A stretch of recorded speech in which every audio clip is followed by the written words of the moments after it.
messieurs, dames. Nous sommes le 26 mai 2025 et c'est quand même un petit événement.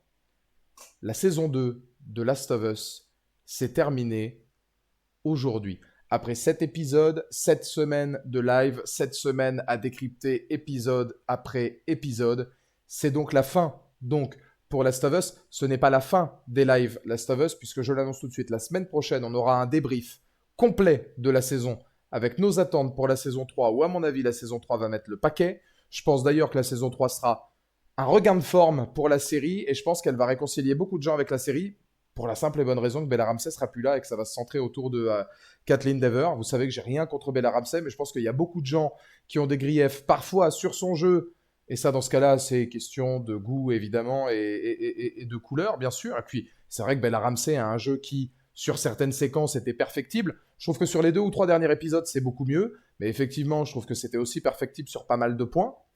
Après, elle a eu un jeu qui était aussi adapté à une Ellie un peu plus loufoque et exubérante. Peut-être pas la Ellie vengeresse que Last of Us 2 nous a fait, mais c'était aussi dans l'écriture de la série finalement et de la deuxième saison d'être comme ça. Alors, est-ce qu'on blâme le jeu de Bella Ramsey ou l'écriture de Ellie qui peut-être par moment était trop tendre?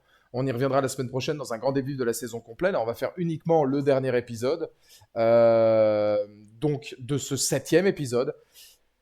Une saison, moi je vous le dis pour l'instant à chaud, que je noterai à 7,5 sur 10. Il y a quand même pas mal de petits défauts. Il y a quand même des choses dans la réal, la photo, etc. qui m'ont dérangé. Par moment, il y a des soubresauts. Cet épisode-là, par exemple, il y a quand même beaucoup de bonnes choses. Mais il y a dans la réalisation, la mise en scène, je trouve qu'on pouvait faire mieux. C'est une première partie qui a quand même été un peu rushée. Je pense pas forcément que ils ont loupé certains points, vraiment. Je pense qu'en fait, ils auraient dû faire plus d'épisodes pour ajouter certains points. Ils auraient gardé exactement la même structure, mais par moment, en étant capables de rajouter quelques segments ou autres qui, pour moi, semblaient indispensables, ou peut-être un petit peu plus de segments pertinents ou de gameplay sur certaines séquences pour éviter qu'on sente un sentiment de rush. Il se serait peut-être moins aussi. Là, on en revient par exemple sur l'épisode qu'on a vu aujourd'hui. Il se serait peut-être un petit peu moins frustré à retirer quelques séquences, notamment sur la mort d'Alice, le chien de Owen, qui est quand même pertinent dans le jeu, parce que ça reste un animal, mais c'est une séquence qui est frappante et qui argumente. En plus, le côté Alice avec Owen, il y a un lien particulier entre elle et ses maîtres dans la deuxième partie du jeu, que là on n'a pas parce qu'effectivement le chien n'est pas mort. Donc ça fait partie de certaines petites séquences comme ça qui, psychologiquement, dans l'intrigue, dans la mise en place des personnages, étaient quand même intéressantes. Il y a plein de petits points pour moi, voilà, qui manquent un peu et qui sont un peu décevantes, mais ça reste quand même assez qualitatif, avec quand même, je pense, pas mal de points meilleurs que dans les jeux aussi, il faut le dire. Il y a quand même pas mal de points qui, pour moi, sont mieux dans la série que dans les jeux vidéo. On en avait parlé précédemment, etc. Au cours des épisodes. Alors, il y a aussi des choses qui sont moins bien faites, mais on va revenir évidemment sur cet épisode global, sur l'intégralité de la saison, un peu plus débriefé avec vous dans le chat. On fera ça la semaine prochaine avec évidemment nos attentes de la saison 3. Moi, je pense que c'est une saison qui avait de l'idée, qui a eu une bonne écriture, qui a été capable d'être, comme je le dis, j'aime bien ce côté un peu les coulisses du jeu vidéo, où on a vu beaucoup de choses, effectivement, que le jeu ne nous offrait pas, et c'était très pertinent. Je pense malheureusement que l'exécution, parfois, n'était pas suffisante en réalisation, en mise en scène, en photographie, en acting, en règle générale, et qu'il manquait un épisode ou deux, je trouve, pour pouvoir pleinement convenir, parce que c'est vrai qu'on a quand même ce sentiment de... Je sais pas si vous, dans le chat, c'est pareil, mais moi, j'ai un peu ce sentiment avec Last of Us de...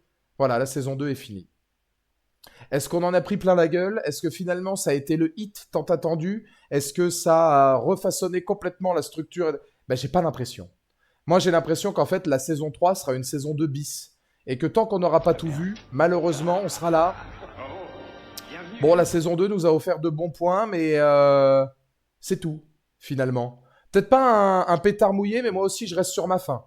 Au global. Au global. Je mets 7,5 parce qu'il y a eu quand même des choses de bonne facture. Et rien que pour le principe que certaines scènes sont meilleures que dans le jeu, pas toutes, mais certaines. Certaines intrigues. Mais au global, ouais, je me dis un peu, on aurait pu aller plus loin, quoi. On aurait pu aller plus loin, beaucoup plus loin.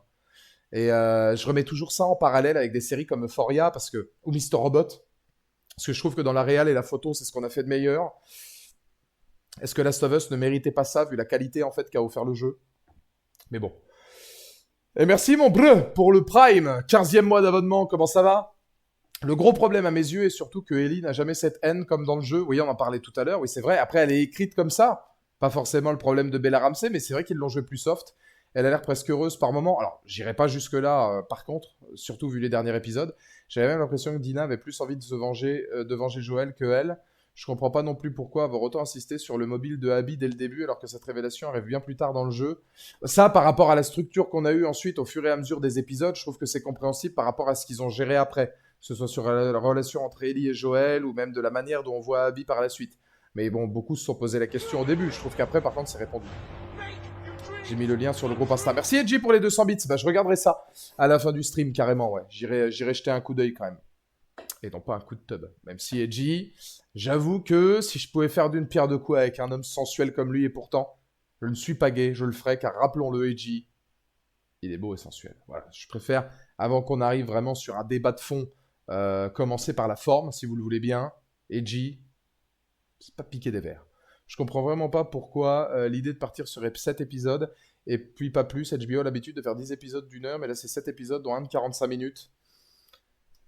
Peut-être volonté de Neil Druckmann qui se disait qu'en cet épisode, il avait le temps d'arriver au bout de ce qu'il voulait, c'est-à-dire le face-à-face entre Abby et Ellie, qui est plus ou moins logique finalement.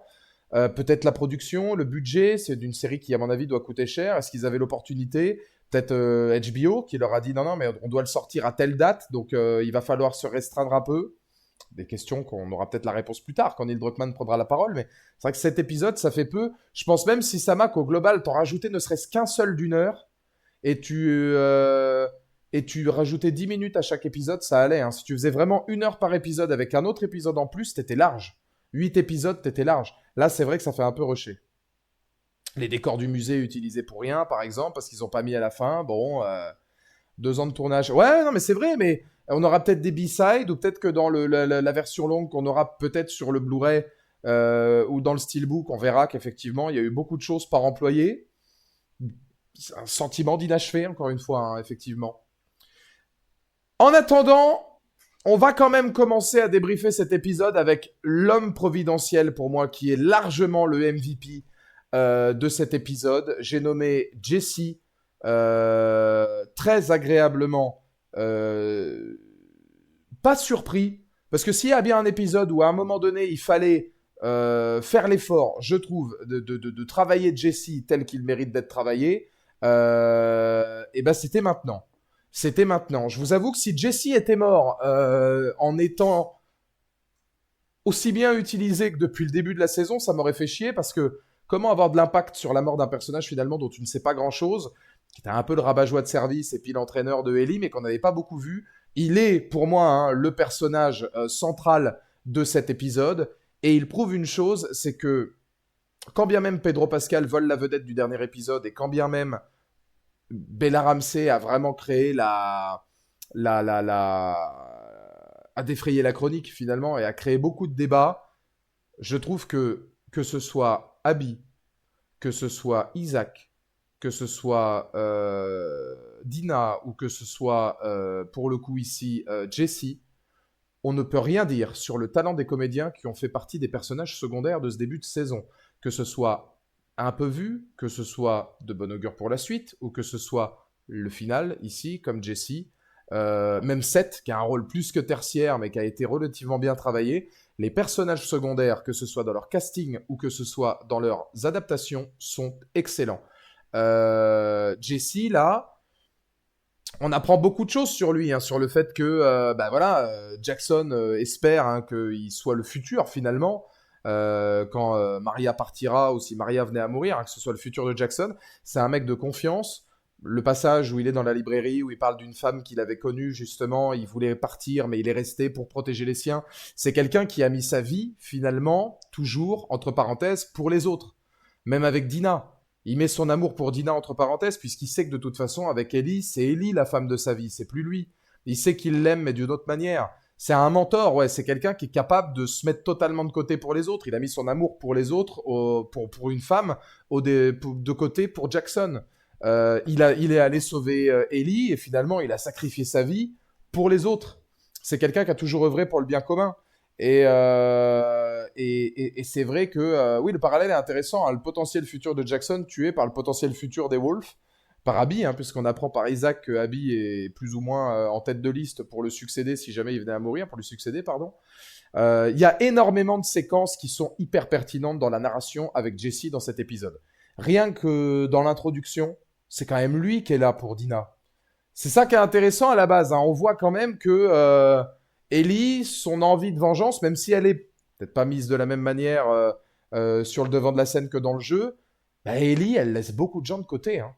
Ellie laisse Dina de côté, Ellie laisse Jackson de côté, beaucoup de monde, pour finalement assouvir sa vengeance.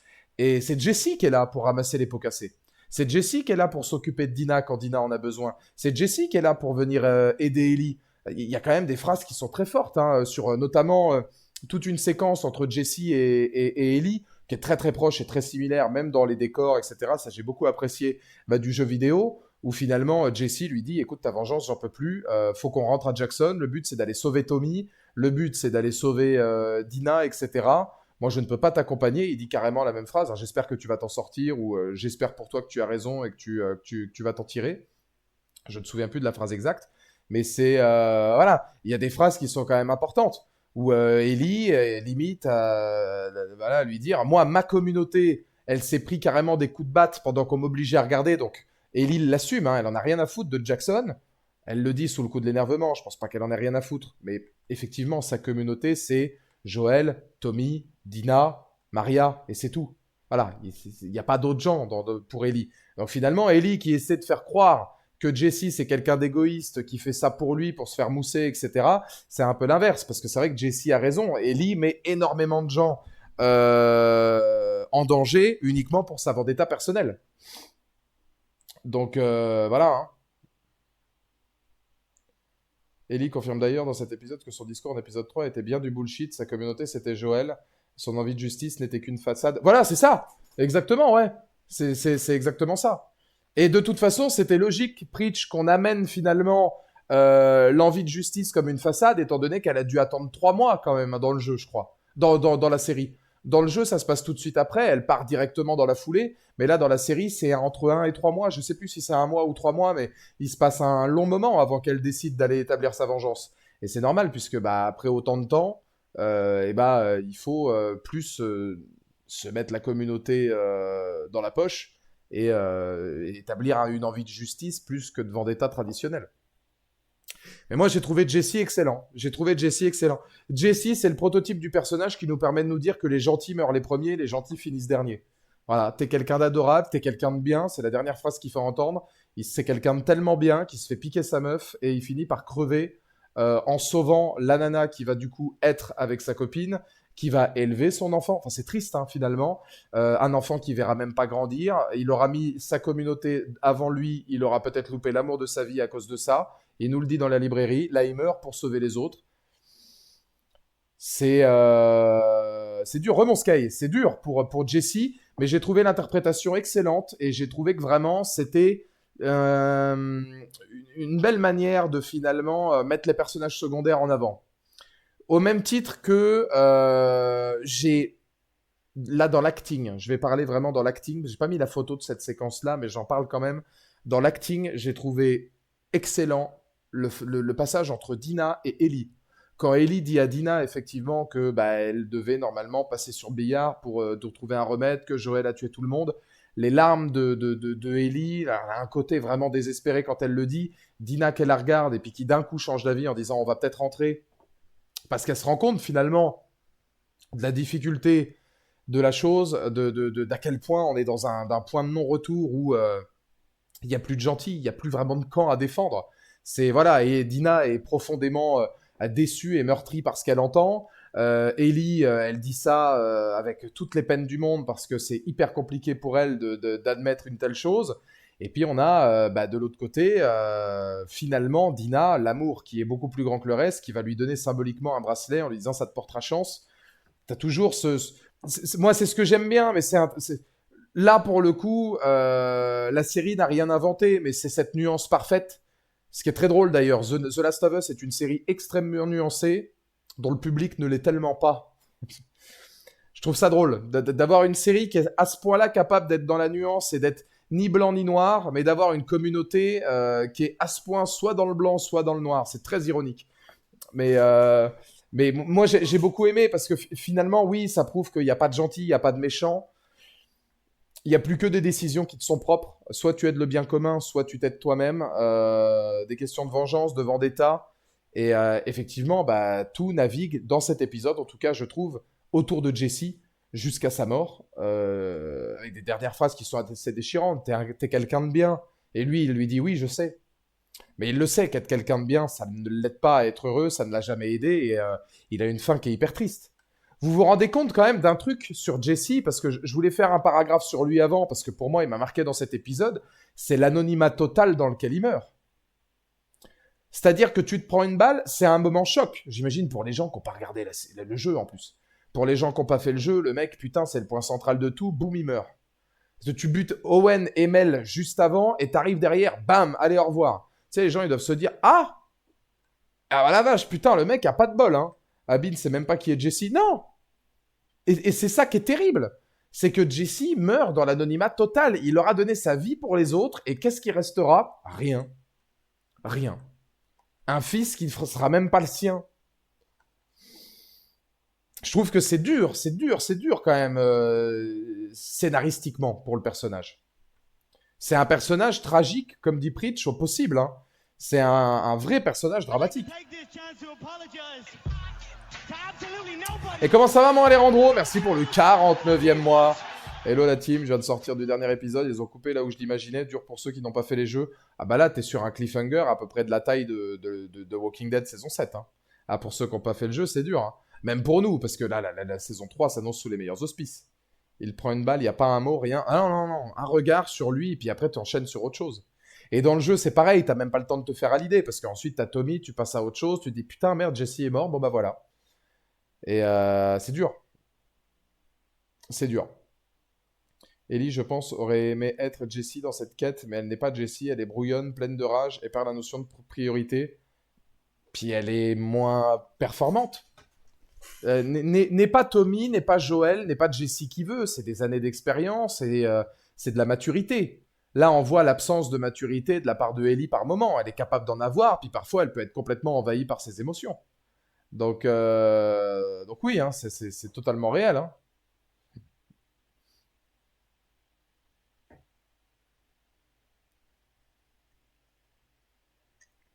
Elle n'est pas pleine de rage, justement, c'est que je trouve qu'il y a un problème. Elle l'est sur la fin, Sisama. Quand elle commence quand même à dire... Elle l'est... En fait, Sisama, je suis d'accord avec toi, elle l'est, mais trop tard. C'est le problème de la série. De la saison 2, en tout cas. On nous dit que sa justice, finalement, c'était qu'une façade, puisqu'elle avait dû attendre 3 mois avant d'y aller. Donc, pendant de très nombreux épisodes, on se dit, elle veut de la justice, pas forcément de la vengeance, et c'est vrai que c'est trop tendre. Depuis Nora, c'est que de la violence. Et le passage où elle dit à Dina, tu vois, je l'ai butée, en fait, c'était facile, je me suis acharné sur elle, c'était simple. Ça, c'est Ellie. C'est de la vraie... Mais ça arrive trop tard. C'est de la vraie vengeance, c'est de la vraie haine, c'est, tu vois, tout ce qu'il y a depuis l'épisode orienté autour de Nora. La colère, les trucs, les machins. Mais c'est trop tard. C'est trop tardif. On ressent pas sa colère, même face à Owen et Mel. Si, ça, pour moi, ça va. Après, avec la tristesse de voir Mel qui meurt, etc., ça, pour moi, ça va. À partir de Nora, je vous dis, hein, pour moi, Bella Ramsey, c'est bien, hein, dans la vengeance, l'envie de meurtre, etc., et d'arriver au bout des choses. Avec le fuck the community, quand elle dit, allez, j'emmerde la communauté, moi, tout ce que je veux, c'est y aller. Ma communauté, elle est morte explosée, moi, maintenant, je vais me venger. Ça, oui, mais ça arrive trop tard. D'où le fait que je pense que si Samas dit ça, c'est parce qu'effectivement, bah oui, sa vengeance arrive trop tard. En train de faire le jeu de mon côté, j'en suis à la fin du jour 1. Je commence à noter un peu tout ce que cette saison a pas assez fait, ou ce dans quoi Ellie n'est pas allée assez loin, et j'en ressors un gros sentiment de rush. Ah oui, oui, oui, c'est ça, Roawin. Cet épisode, moi, Roawin, tous les épisodes devaient faire 1 heure, et ils auraient dû en faire un 8e, pour qu'en termes de temps, on ait l'occasion de tout faire. Mais oui, c'est très rushé, hein. Le rythme est inégal sur l'ensemble, et surtout, je tire pas l'impression d'avoir regardé une saison complète. Ça fait beaucoup plus saison 2 partie 1 que saison 2 à part entière. C'est ce que je disais tout à l'heure, Roa. J'ai dit exactement les mêmes mots. J'ai dit pour moi, ouais, la saison 3, ce sera une saison 2 partout, quoi, une saison 2 bis. Parce que là, ouais, on est sur une grande introduction, quoi. On est sur une grande introduction. Après, mes réserves s'arrêtent là parce que tout ce qu'il fait dans la série est bien fait. Mais ce qui n'est pas fait aurait dû être fait, quitte à mieux gérer le rythme. On va faire 2 épisodes de plus. Merci pour les 100 bits, Roawin. Ouais, non, je suis assez d'accord. En fait, c'est ce que je disais, Roa, c'est que c'est particulier parce que il y a les coulisses où on voit beaucoup de choses qu'on n'a pas dans le jeu, c'est hyper pertinent, mais malheureusement, ça a pris la place sur des choses qui auraient dû être là, tu vois, et qui sont pas faites. Je reprends l'exemple pour moi qui est hyper frustrant, c'est le musée, quoi. Pour le rapprochement Joël et Ellie, le musée, c'est hyper important, et tu vois, le fait qu'ils aient pas mis le musée à part le T-Rex et ensuite directement la période spatiale, tu te dis, putain, vous aviez les décors, les trucs et tout, vous l'avez pas mis en scène, c'est dommage, quoi. C'est dommage. J'ai bien aimé qu'on voit la guerre Wolf versus Car du point de vue d'Ellie, chose qu'on n'a pas beaucoup dans le jeu. Oui, on insiste beaucoup plus là-dessus. De toute façon, on va en parler, puisque le deuxième point concernait quelque part les Wolves. Mais, euh, mais oui, oui, non, il y a des choses qui sont intéressantes dans les coulisses, dans les choses qu'on n'a pas forcément l'habitude de voir. Maintenant, ils ont quand même dénigré beaucoup de choses en dehors. Ça, c'est indéniable, hein. Dans un point que j'ai apprécié malgré tout dans cet épisode, c'est la présence d'Isaac. On est beaucoup plus du côté des Wolves. On voit Isaac d'ailleurs pendant la tempête. On voit Isaac avant la tempête. Et c'est là justement que, eh bien, moi je suis comme Pritch. J'espère que dans la saison 3, ça sera grave développé parce que là, ils sont obligés. Ils nous disent quand même que Isaac, quand même un mec particulier, dit il y a une seule Abby, c'est elle qui est censée prendre le contrôle de la situation.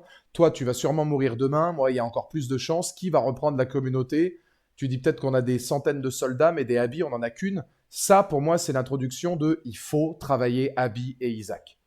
Ne faites pas comme dans le jeu de n'avoir qu'une ou deux seules séquences entre eux. Il faut absolument développer ça. Il faut développer Isaac. Vous avez Jeffrey Wright. Vous avez une opportunité en or de faire. Moi, franchement, je sais pas si Sama, pour le coup, sera d'accord, mais ok, la saison 1, elle était bien. Elle possède des bases. La saison 2, elle est bien, mais un peu rushée, on reste sur notre fin. En revanche, tout le monde sera d'accord dans le chat du potentiel de la saison 3. Le potentiel de la saison 3 avec tout ce qui nous attend si c'est bien géré.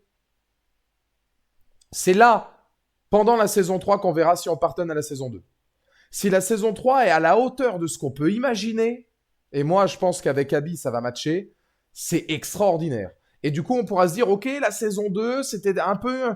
C'est quelques moments marquants, mais c'est un peu de la transi. Mais en même temps, vu ce que nous a donné la 3, bon ok, on pardonne la transition de la deuxième, c'était nécessaire.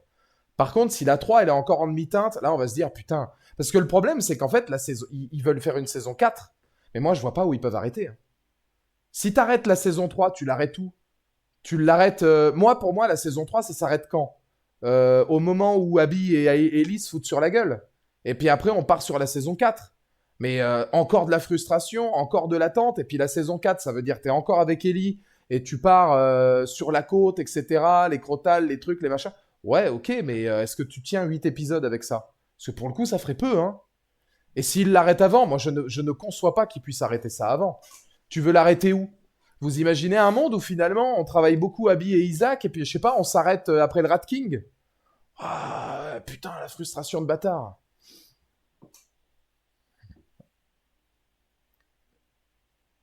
Imagine, ils auraient la saison 3 au même moment que la 2 sur le tir d'Abby. Eh ben, faut voir, hein, mais on sait pas. Mais la saison 4, ouais, 6 épisodes d'une heure, ok, mais vous m'en mettez 10 sur la saison 3 alors, avec Abby.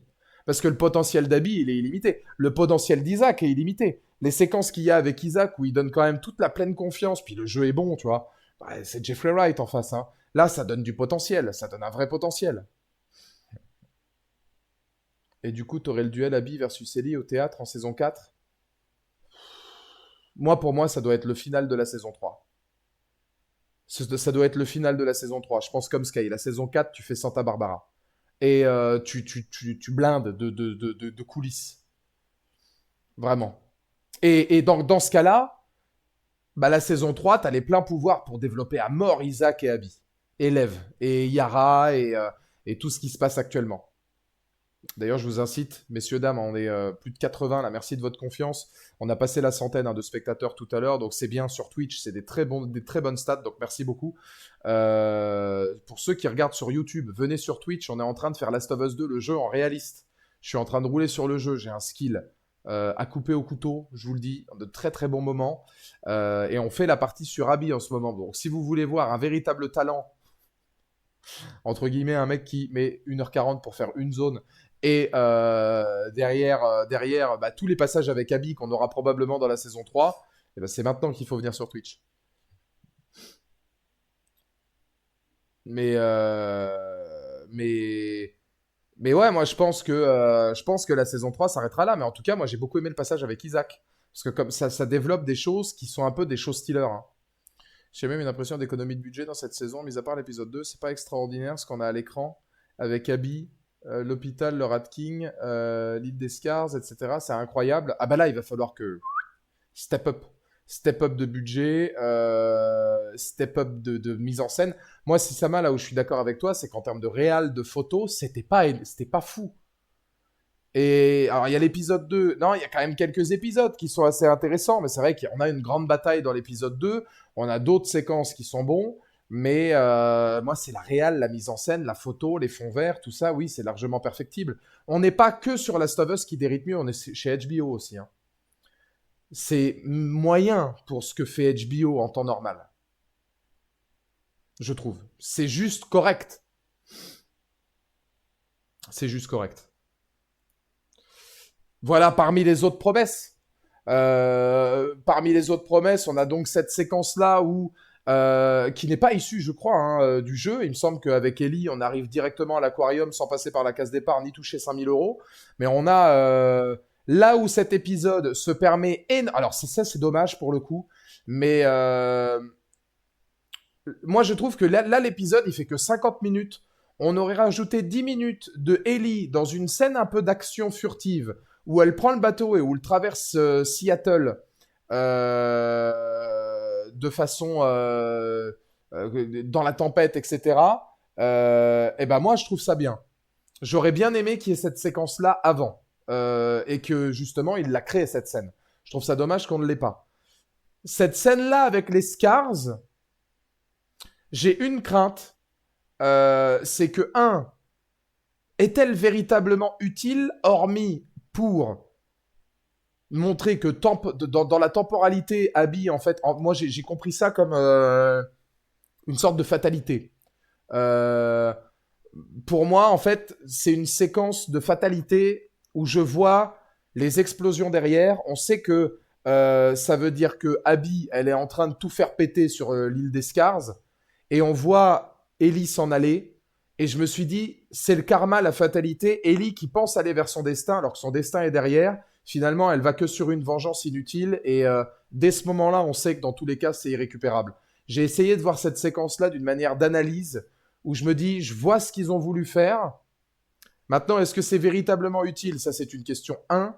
2, mettre une séquence comme ça, est-ce que ça va faire un peu voir à la baisse la séquence qu'il y aura probablement avec Abby et l'arrivée de Lev et Yara? Parce que finalement, là, on a un peu l'équivalent de ce qui va attendre Abby. Donc, est-ce que ça ne fera pas un peu redite et un peu inutile, étant donné qu'avec Abby, on devait déjà la voir? Et puis, baisse de régime un peu, parce que là, tu arrives sur un truc de rythme où, ok, tu vois les scars, ok, tu travailles les scars et et les Wolves se foutent sur la gueule. On a une séquence avec justement Ellie qui veut et Jesse veut pas les aider. Ça aide à montrer dans la psychologie des personnages. Mais est-ce que c'était forcément utile là? Moi, je trouve que ça peut un peu désacraliser la séquence qu'on aura plus tard avec Abby où on va juste se dire ah oui, bon, en fait, on l'avait déjà vu. Surtout qu'on avait déjà une scène avant dans les épisodes précédents où un mec se fait éventrer. Donc on l'a déjà vu, puis on l'a déjà vu, puis on va avoir Abby, mais on va se dire bon. Moi, la crainte que j'ai, c'est imaginer qu'il retire du coup la scène avec Abby. Alors ça, pour le coup, je serais dégoûté. Hein. Parce que ça va quand même faire redite. Hein. Si on a la scène avec Abby dans la saison 3 et là maintenant cette scène-là, bon. Après, le fait d'avoir... je vous le dis, hein, le fait d'avoir Ellie qui s'en va en bateau et des explosions derrière, pour moi, ça donne un côté malheureusement de karma, de destinée, d'une fatalité à aller vers un endroit qui n'est pas le bon, comme si finalement ton chemin était pas le bon. Non, Abby, à la fin au théâtre, elle a la marque au cou qui montre que cette scène ne sera pas coupée. Bah, à moins qu'ils en fassent autre chose, Preach. Ce serait pas inédit. J'espère, Preach, que t'as raison. Mais à moins qu'ils en fassent autre chose. Mais j'espère que t'as raison. Juste, je vais devoir, demain, tu live. Oui, mais à 22h, Katia. Je sais pas si tu seras encore debout. Demain, on live à 22h parce que j'ai basket avant. Je vais sûrement aller jouer un petit peu. Cette scène, j'ai quelques idées de pourquoi elle est là. Je pense que les scénaristes savaient que le public allait devoir attendre la saison 3 pour voir le climax du conflit. Et pour pas trop les frustrer, il y a aussi l'idée de montrer que Ellie, qui essaye de protéger un gosse, se trouve en réalité dans un monde où un gosse veut la pendre. Ça, cette scène est dingue aussi, par contre. Le gamin, là, qui parle même pas, hein, qui fait juste un geste comme ça renvoie vraiment à tu voulais nous aider, tu considères que tout le monde peut être sauvé. Non, non, non, non, c'est que des fous. Ça renvoie au fait que Jesse a raison. Hein. Jesse, il est là, il dit non, non, non, mais attends, tu veux sauver des Scars, mais les mecs, ils éventrent des types. Hein. Là, t'es en train de sauver un gamin qui, ça se trouve, t'éventrerait pour la moindre raison. Donc, oui, maintenant, c'est un élément pertinent, le gamin, pour des tas de raisons plus obscures. Et mercredi, tu live à quelle heure si tu live? Ah bah mercredi, ça va, je fais 13h, 23h. Bon, mercredi, j'ai du temps. Je pense aussi que l'idée était de donner une ultime chance à Ellie de faire demi-tour aussi. Le souci, c'est qu'il la laisse partir très vite. Ouais, c'est la conclusion qui est pas très bonne. La conclusion du ah bah finalement on est attaqué, vas-y laisse-la tranquille. Est-ce qu'un véritable Scars finalement, tu vois, l'aurait pas tué quand même? Ou en mode aurait pas accompli le rituel et puis dit aux autres de partir vite fait? Je sais pas exactement, mais oui, t'as un côté rushé encore une fois. T'as un côté très rushé de ah bon bah si tu pars aussi facilement finalement ça va, la séquence était peut-être pas utile. Plus le côté redite de la séquence avec Abby qui va arriver. Moi j'en ai rien à foutre. Enfin moi je suis à la place de Craig Mazin et Neil Druckmann, j'en ai rien à foutre du spectateur. Hein. Je leur dis vous le voulez, bah vous allez attendre et vous aurez une scène exceptionnelle en saison 3, mais vous allez attendre un peu. Si vous êtes frustré, bah écoutez c'est pas mon problème. Mais bon, en même temps nous aussi on peut être frustré parce que eh ben écoute. Faites un épisode de plus. C'est pas, tu vois, Preach, c'est pas tant que ça cette scène-là qui nous aurait frustrés. C'est l'ensemble de la saison qui a été rushée avec des éléments qui n'étaient pas là, qui a fait que le spectateur est frustré. On aurait eu tout ce qu'on est en droit d'attendre. Cette scène-là n'aurait pas vu le jour, on n'aurait pas été plus frustré que ça. Hein. Résoudre leurs erreurs par une séquence bonus, pas très pertinent. Après, l'idée d'avoir le gamin qui veut la sacrifier, etc., ça c'est bien. Ça, par contre, oui, j'ai bien aimé. Mais moi, c'est le plus l'idéologie de qu'elle s'en aille et puis que derrière, voilà, l'appel, comme un dernier appel de, tu vois, Abby qui lui dit finalement j'étais là. Nous, on le sait, évidemment. Elle le sait pas. Mais je trouve que pour le spectateur, c'est assez ironique de dire tu pars sur un destin qui n'est pas le tien, comme si finalement, est-ce que ton destin, c'était vraiment d'aller accéder à la vengeance? Mais ça, c'est parce que je suis un analyste hors pair. Ça, c'est parce que moi, je vois bigger than life. Maintenant, bon, voilà, hein, moi, c'est Laurent. C'est mon côté viandard, hein, bien sûr. Non, je vous le dis. Non, non, non, non.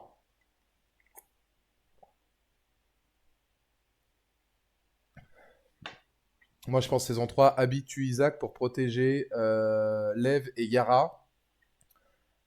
Et si la relation est bien développée, bah, il y aura de l'impact émotionnel. Ça peut être une théorie possible et imaginable, effectivement. Hein. Ça peut être une théorie possible. Hein. Je serais très curieux d'avoir votre avis sur cette séquence. Alors, premier point avant de passer à la suite. J'ai trouvé l'arrivée de Ellie dans la tempête, etc., plutôt bien esthétiquement.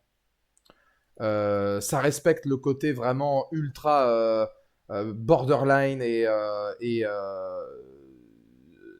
suffocant en fait de ce qu'elle a à traverser pour arriver jusqu'à l'aquarium. J'avais juste une question à poser. Au-delà du fait, j'en avais parlé, hein, qu'elle tue pas Alice et que je trouve que c'est une séquence qui aurait dû être mise. Parce que quand on voit ce que le traitement d'Owen par la suite et la relation qu'il a avec sa chienne, etc., et le fait que ça ait un lien très intéressant dans le jeu, je trouve que c'est dommage de ne pas l'avoir mis. Je ne me souviens plus vraiment si dans le jeu... Je sais qu'avec Abby, on passe énormément de temps dans l'aquarium et que c'est là que le visuel est le plus beau. Il me semble qu'avec Ellie, l'aquarium, on ne voit que les... pas catacombes, mais qu'on ne voit que l'envers du décor. Redites-moi dans le chat, parce que ça va peut-être me revenir, est-ce qu'avec Ellie, on voit des parties visuellement intéressantes de l'aquarium ou est-ce qu'on ne voit que les coulisses? Moi, il me semble qu'on voit quasiment rien. On voit que les coulisses, vraiment. Donc, du coup, c'est pas choquant. Voilà, je vais dire. Là, je me disais la même chose. Je me dis, ils n'ont pas fait beaucoup d'efforts sur le travail et le design de l'aquarium. Mais en même temps, en repensant au jeu, je me dis, on n'est que dans les coulisses, donc c'est plutôt bien respecté d'un point de vue visuel. Cette séquence-là, je suis partagé, en fait. Je vais vous le dire, je suis partagé. Parce que d'un côté, je me dis que la mort d'Owen est trop rapide. Je me dis que là, c'était peut-être une séquence à adapter de main de maître telle quelle, comme dans le jeu, mais en même temps, ils vont loin là avec Mel. Je trouve qu'il y avait un assemblage des deux à faire. Je pense que tu pouvais d'abord tirer sur Mel, ensuite un combat avec Owen. Enfin, je ne sais plus exactement comment ça fonctionne. Où tu tires d'abord sur Owen et puis ensuite elle va tuer Mel d'elle-même. Et après, Owen lui dit non, non, elle est enceinte, etc. Parce que je trouve que le contre-coup est énorme, mais ça travaille un peu plus Owen. Là, je trouve que Owen est trop dans l'expéditive. On tue Owen trop vite. Et malheureusement, c'est pas assez, je trouve, développé et étudié pour vraiment pouvoir avoir une sorte de ah la vache, le wow factor. En revanche, en revanche, là où au début de la scène, je me suis dit ah, je trouve que Ellie, elle a le contre-coup du putain merde, elle est enceinte. Puis ensuite, elle vient, elle essaie de l'aider, tout ça. Au tout début de la scène, je me suis dit, ah merde, si t'essaies de l'aider, t'es pas assez dans le putain, je l'ai buté d'un coup sec, merde, elle était enceinte, oh là là, qu'est-ce que j'ai fait? C'est un peu le contre-coup. Je me suis dit, ah tiens, là pour le coup, j'aurais aimé que ce soit peut-être moins expéditif, enfin plus expéditif. Comme ça, Ellie a pas le temps de réaliser et tout. En revanche, ce qu'ils ont fait après, je vous avoue que ça m'a limite foutu les larmes aux yeux. Ce qu'ils ont fait après, avec le jeu de l'actrice qui joue Mel en disant tu t'en sors bien, j'ai rien que les boules là de le dire, tu vois, mais le tu t'en sors bien, vas-y, ouvre, etc. Alors ça y est, le bébé est sorti, est-ce qu'elle va bien et tout. J'ai vu ça, j'ai fait oh là là là, mais c'est d'une violence. Parce que là, j'ai trouvé que émotionnellement, c'était ultra violent. Ça, c'est bien trouvé. Parce que au-delà du fait que Ellie soit là en mode oh la galère, c'est t'imagines pour une mère tu t'es en train de mourir et en fait t'as plus aucune conscience de rien, tu te sens partir et t'es là, t'as tellement pu en fait que tu demandes en fait à ce que la personne t'ouvre le ventre pour que le bébé sorte, tu dois plus être conscient de quoi que ce soit parce que j'imagine que le bébé de toute façon était même pas sur le point d'arriver, c'est simplement un réflexe, j'imagine. Euh, et que là, tu sais, c'est les mots, les phrases. Tu t'en sors bien, vas-y, c'est bon, est-ce que le bébé va bien, il est sorti. Là, j'étais là, genre, oh là là là là, ça c'est dur. Ça c'est dur. Et ça, avec le gros plan sur son visage et sa mort et Ellie qui est là et qui tombe en larmes en mode, ouais, ça c'est violent. Ça c'est violent. Ouais, c'est autant la séquence peut être un peu rush, autant ce plan-là et juste ce dialogue-là, oh là là, c'est. Et puis l'impuissance totale d'Ellie qui est là en mode, bah qu'est-ce que je te dise? Qu'est-ce que tu veux que je te dise? T'as encore plus le temps de te rendre compte du oh merde avec Ellie qui remet le t-shirt bah je peux rien faire. Ça ouais ça m'a foutu les boules. Ça m'a vraiment foutu les boules. Parce que c'est le regard, c'est l'attitude, c'est tu t'en sors bien. Je crois que c'est la phrase qui m'a le plus le tu t'en sors bien. Tu t'en sors bien, c'est bon, vas-y alors où est-ce que ça en est? Tu fais ouh là là. Ouais ça c'est dur. Il y a aussi la réaction de Ellie qu'on montre avec des fondus, je trouve ça génial. Ah bah oui, forcément, parce que bah elle est complètement paralysée par le truc, quoi. Puis t'es là, tu dis, tu veux ouvrir le ventre et tout. Moi, ça m'a beaucoup rappelé Walking Dead. Si jamais ça avait dû arriver, la mort de Laurie. Mais ouais, non, c'est violent, hein. C'est violent. Puis là, oui, en termes de réal, c'est très fort. Là où la mort d'Owen est trop rapide, après, là, c'est très fort. Donc voilà, Ellie qui les tue accidentellement. Enfin bon, accidentellement, oui et non, parce que pour le coup, Owen était sur le point de la buter, hein. Là, je pense qu'il était parti pour la tuer, hein.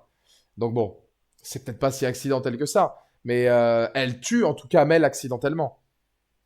Autant Owen, c'est volontaire. Puis alors, le fait d'avoir la balle qui traverse, et c'est juste là, hein. C'est-à-dire que Mel, là, elle meurt, mais c'est vraiment genre à 2 centimètres près, quoi. C'est ce que Donald Trump a pas eu, quoi. C'est vraiment là, t'es là comme ça, là. Et c'est la faute à pas de chance, hein. Vraie question, où sont les puants? Ils vont les mettre en saison 3, je pense.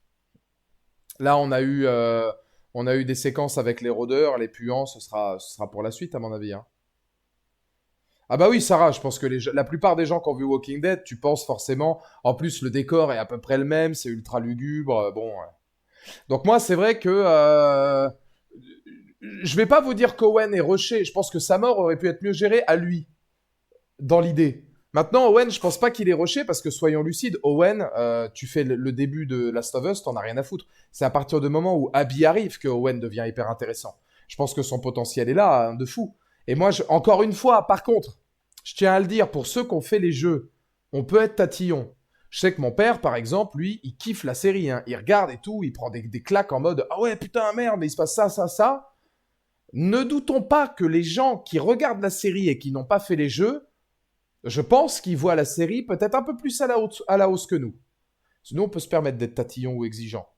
Eux, je pense qu'ils vont l'avoir un peu plus à la hausse, et je vous le dis, eux vont vivre maintenant l'expérience qu'on a eue, Abby, personnage principal, et tous ces personnages-là, qui pour l'instant ne sont rien, vont devenir des mecs qui vont apprécier. Imaginez le brainstorming quand ensuite ils vont se dire ah putain, mais je m'attache à eux, fait chier, il est déjà mort en fait, ça sert à quoi? Bah, moi je te donne l'expérience de mon père en fait, Roawin. Mon père qui est assez exigeant quand même, hein, parce que lui, il regarde beaucoup de trucs et voilà, lui, il aime bien, tu vois, et il se dit putain, merde, Pedro Pascal, Joël, bah il est mort, tu sais, ça l'a saoulé. Là, je vois que quand il va regarder cet épisode-là, Owen, Mel et l'enchaînement avec Jesse, il va être là, genre ah la vache. Et quand il va voir la suite, il va se dire ah, allez, dis donc. Je me demande s'il se demande pas justement si c'est pas un peu le foutoir. Si la saison 3 est bien écrite, non, je pense que ça ira. Hein. Parce que nous, quand on a fait les jeux, on s'est pas dit que c'était le foutoir. Hein.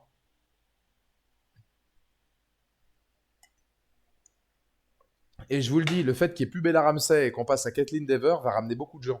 Je dis pas que j'ai quelque chose contre Bella Ramsey, je dis juste que ça va ramener. Et encore une fois, Bella Ramsey, depuis l'épisode avec Nora, je trouve qu'elle joue très bien.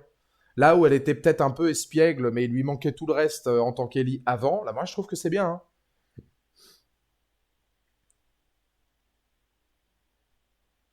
Après nous, on avait toute l'histoire. Ils vont devoir attendre. Pas choquant, pas grave. Pas grave parce que t'as quand même l'idée Seattle jour 1 avec Abby où déjà tu peux commencer à faire des spéculations quoi. Je voudrais juste mettre un mot sur cette reine avant évidemment de passer au plan final. Kathleen Dever, une séquence, elle calme tout le monde. Kathleen Dever est une actrice exceptionnelle. Je mise tout sur le fait que elle va porter la saison 3 et je dis clairement, purement et simplement, quand la série sera finie, Abby sera le meilleur personnage que la série ait connu. Au même titre que Abby est peut-être le meilleur personnage du jeu. On peut se poser la question avec Ellie et Joel, mais je pense qu'avec Kathleen Dever et justement ce côté coulisses qui permet de travailler beaucoup plus de choses, je suis quasiment convaincu, j'ai l'intime conviction que Kathleen Dever en Abby aura plus de développement que Ellie ou Joel et ça va faire un truc exceptionnel. Elle porte tellement bien ce personnage.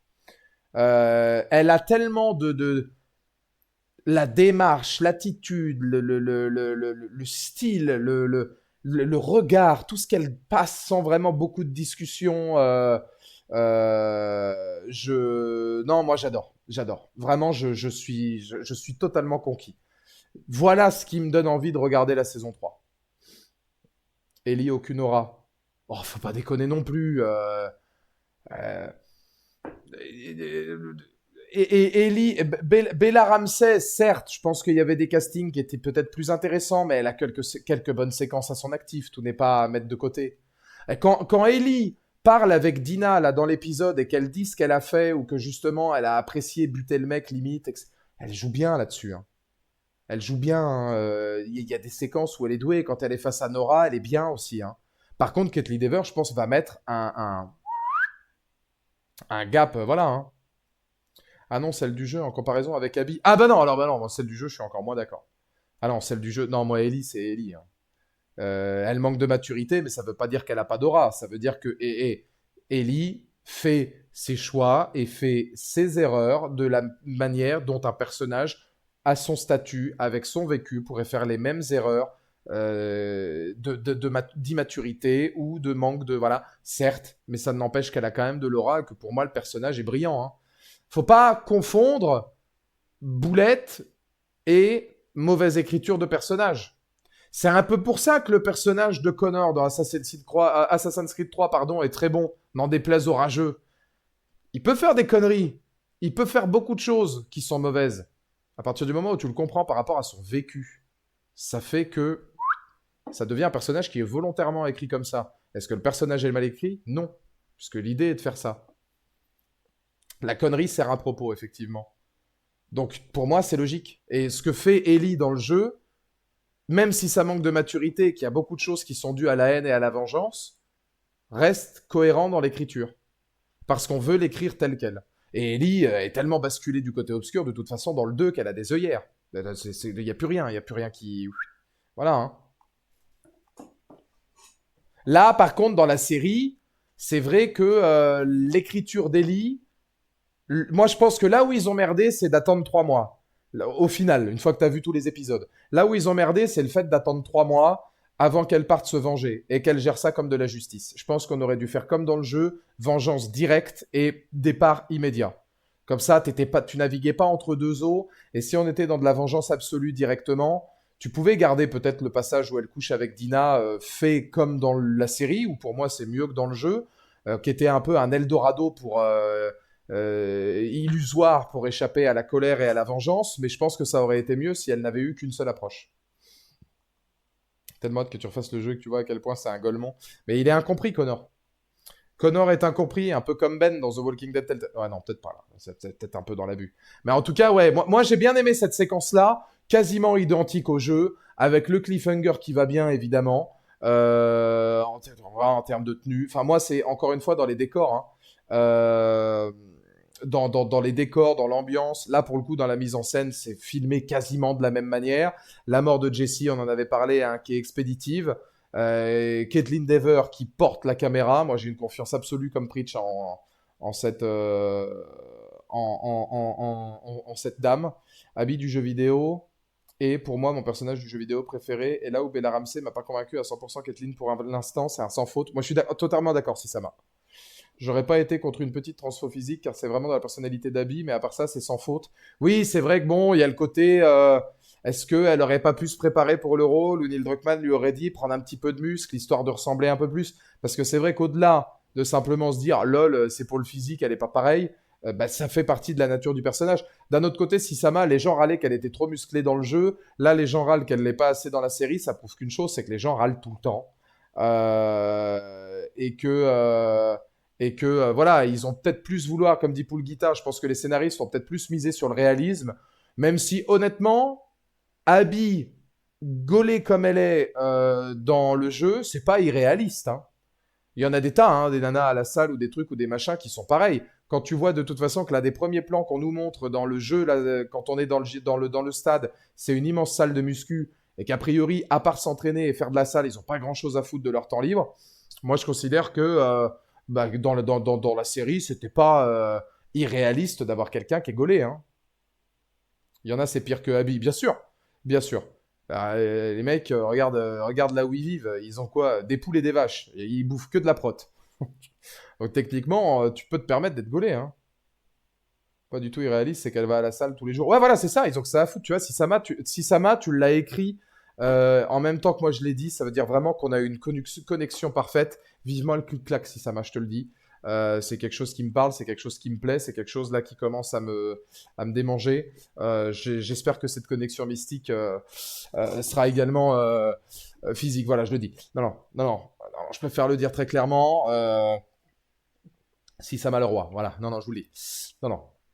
Ce qui nous amène, donc, effectivement, à ce dernier plan. J'aime bien Last of Us sur Twitter qui avait mis All Eyes on Her, donc tous les yeux braqués sur elle. Voilà le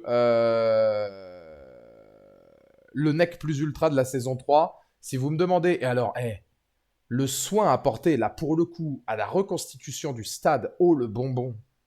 Le bonbon mielleux caramélisé à souhait Gucci, vibe totalement culte. Ah, ça, j'aime bien. Ah, ça j'aime bien. Mais moi je vous le dis, le visage de la saison 3, il est là. Le visage de Last of Us, il est peut-être là aussi. Quand la série sera finie après la saison 4, les gens vous diront, la série Last of Us, c'était Abby. C'était Abby. C'était pas Joel, c'était pas Ellie, c'était Abby. Le visage de Last of Us des jeux vidéo, pour moi, c'est Ellie et Joel. Le visage de la série, pour moi, ça va être Abby. Encore est-il qu'Abby, j'adore. Hein. Elle fait partie de mes personnages préférés all time, etc. Et elle porte aussi Last of Us 2. Hein. Mais quand même, Joel et Ellie, t'as tellement, tellement, tellement de... Enfin voilà, c'est précurseur. Maintenant, moi, je pense que l'arc, là, s'ils le maîtrisent, rien de la manière dont ils ont l'air d'avoir maîtrisé la reconstitution du stade. Et honnêtement, hein, l'épisode 1, j'ai hâte de le voir rien que pour tous les passages où, justement, on va se balader dans le stade, voir les reconstitutions qu'ils vont faire, etc. C'est super. Donc, non, j'ai quand même bien hâte. J'ai quand même bien hâte. C'est quelque chose qui me plaît, qui me parle de manière tambour battante. Voilà, si je suis tenté, évidemment, de parler en ces termes. Le Seattle jour 1 en plan final, je l'ai tellement vu venir, j'ai eu un grand sourire. Ah ben vraiment. Puis quelle meilleure manière de terminer que, voilà, avec cette section-là où toi, en tant que joueur, là, ouais, t'es là, genre, ah, les bâtards, tu sais qu'on va attendre un petit moment. Puis pour ceux qui n'ont pas fait le jeu, c'est genre, quoi? Pardon, on revient en arrière? Attends, c'est quoi ce délire là? 2 ans là? Putain, fait chier. C'est le moment parfait pour terminer la saison, ça permet de faire comprendre au public qui découvre avec la série dans quoi il s'apprête à embarquer. Exactement. Et encore, tu vois, Preach, je pense que certains vont se poser des questions et faire de la théorie s'ils ont vraiment aucun spoil des jeux. Hein.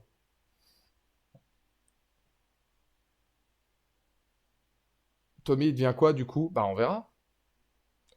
On n'est pas à l'abri que Tommy meure pour de vrai. Hein. Ça se trouve, ils vont vraiment exécuter Tommy. Hein. Peut-être qu'ils le feront pas vivre hein, dans cette version-là. Hein. On ne sait pas. Hein.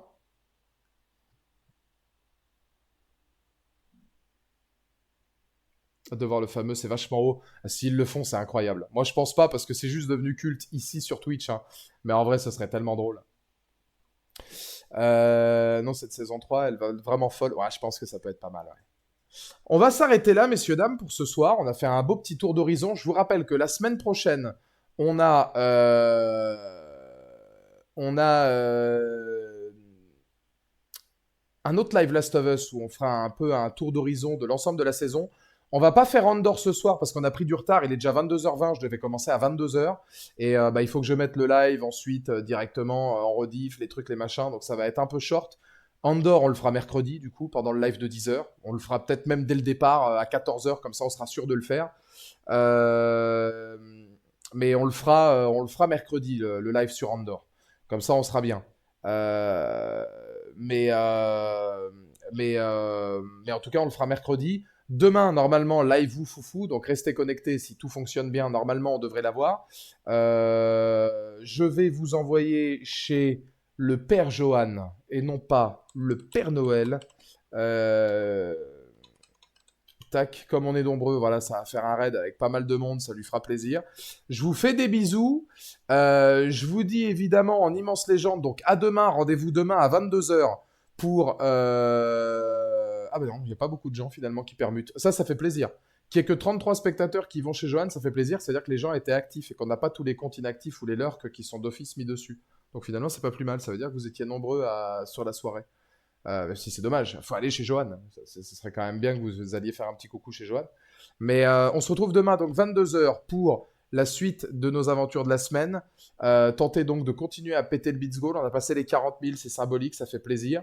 Je vous fais des bisous. Je vous dis à demain, 22h, 22h30, ou foufou. Ce sera un live longue durée demain. Hein, si demain on se couche à minuit ou 1h, bah, c'est pas grave. On va se régaler. Des bisous et à demain. Le live, évidemment, sera sur YouTube, lui aussi, dès demain à 17h. Des bisous!